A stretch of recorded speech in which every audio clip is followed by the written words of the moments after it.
got so much motherfucking design on right now. Break it down, bring it back, make it clap. I got 3 old thoughts, new guap, where that dick, bitches on my line, and you know that. Biografi Abu Yusuf. Abu Yusuf yang dalam literatur Islam sering disebut dengan Imam Abu Yusuf Ya'qub bin Ibrahim bin Habib Al-Ansari Al-Jalbi Al-Kufi Al-Baghdadi. Abu Yusuf lahir pada tahun 113 Hijriah atau 731 Masehi di Kufah, dan beliau wafat pada tahun 182 Hijriah atau 798 Masehi. Abu Yusuf hidup pada masa transisi 2 zaman kekhalifahan besar dalam Islam, yaitu pada akhir kekuasaan Bani Umayyah di Damaskus dan masa Bani Abbasiyah. Karya Abu Yusuf: Kitab Ikhtilaf Abi Hanifah wa Inni Abi Layla, Kitab Al-Rad ala Siyar Al-Auza'i, Kitab Abdul Al-Qaidi, Kitab Al-Maharij bil Al-Hali, dan Kitab Al-Kharaj. Pemikiran ekonomi Abu Yusuf: 1. Negara dan aktivitas ekonomi, 2. Kebijakan fiskal, 3. Sistem pertanahan, 4. Mekanisme pasar, dan 5. Perpajakan. Abu Yusuf juga mengungkapkan bahwa uang negara bukan milik khalifah, tetapi amanat Allah dan rakyatnya harus dijaga dengan penuh tanggung jawab. Kitab Al-Kharaj berusaha membangun sebuah sistem keuangan publik yang sesuai dengan hukum Islam dan persyaratan ekonomi. Secara umum, penerimaan keuangan publik dalam Daulah Islamiyah menurut Abu Yusuf ada 3 kategori. 1. Ghanimah, harta rampasan perang dari orang kafir. 2. Zakat, harta yang wajib dikeluarkan umat muslim kepada orang yang berhak. 3. Fai, harta yang dikuasai tanpa melakukan perperangan.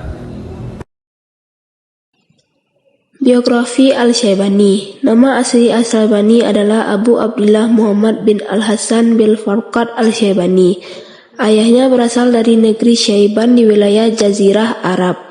Al-Syaibani lahir pada tahun 130 Hijriah atau 750 Masehi di kota Wasit. Wafat pada tahun 189 Hijriah atau 804 Masehi di kota Arai, dekat Teheran, dalam usia 58 tahun. Al-Syaibani belajar dari banyak ulama dan berkelana ke penjuru negeri, di antaranya ke Mekah, Madinah, Syriah, Basrah, dan Khurasan. Karya Al-Syaibani. 1. Zarir Al-Riwayat, kitab yang dituliskan berdasarkan pelajaran yang diberikan oleh gurunya yakni Abu Hanifah, seperti Al-Mabsud, Al-Jami', Al-Ghabir, Al-Jami' Al-Saghir, dan lain-lain. 2. Al-Nawadir, kitab yang ditulis berdasarkan pandangan secara independen dari seorang Al-Syaibani, seperti Amali Muhammad fil Al-Fiqih, Al-Ruqayyat, Al-Attas, dan Al-Ghazab. Pemikiran ekonomi Al-Syaibani. Pemikiran ekonomi Al-Syaibani terbagi menjadi 5. Yang pertama, Al-Kasab, yang artinya kerja. Ekonomi Islam sangat menjunjung tinggi aspek kehalalan dari semua segi, baik dari sumber cara maupun dalilnya. Orientasi bekerja dalam pandangan Al-Syaibani adalah hidup mencari ridho Allah Subhanahu wa Ta'ala.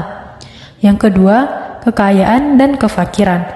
Apabila manusia telah merasa cukup dari apa yang dibutuhkan, kemudian bergegas pada kebaikan sehingga mencurahkan perhatian pada urusan akhiratnya, adalah lebih baik bagi mereka. Yang ketiga, klasifikasi usaha-usaha perekonomian terbagi menjadi 4 macam, yaitu pertanian, perindustrian, sewa-menyewa, dan perdagangan. Yang keempat, kebutuhan-kebutuhan ekonomi. Al-Syaibani mengatakan bahwa sesungguhnya Allah menciptakan anak-anak Adam sebagai suatu ciptaan yang tubuhnya tidak akan berdiri kecuali dalam 4 perkara, yaitu makan, minum, pakaian, dan tempat tinggal. Manusia tidak akan terlepas dari 4 aspek tersebut. Yang kelima, spesialisasi dan distribusi pekerjaan. Al-Syaibani menyatakan manusia dalam hidupnya selalu membutuhkan orang lain.